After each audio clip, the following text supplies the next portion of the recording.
আলাইকুম। জানেন ভিডিওতে কি হবে?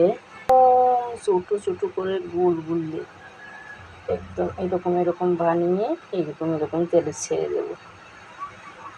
দেখতে পাবেন কেমন যে হয়।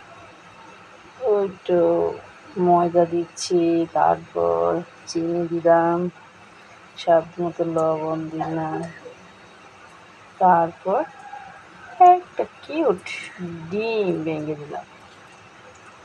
দেখতে পাচ্ছেন না? আমি শুরু করে দিচ্ছি।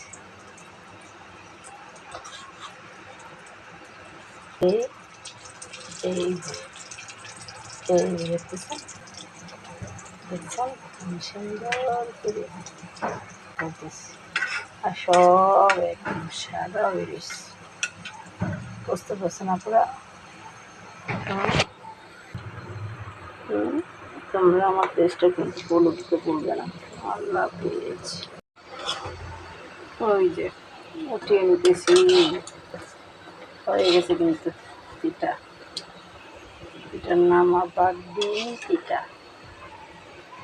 দেখতে পাচ্ছ কত বড়, একটু পুড়ে উঠেছে, কত বড় বড় হচ্ছে পিঠাগুলো। একটু সামান্য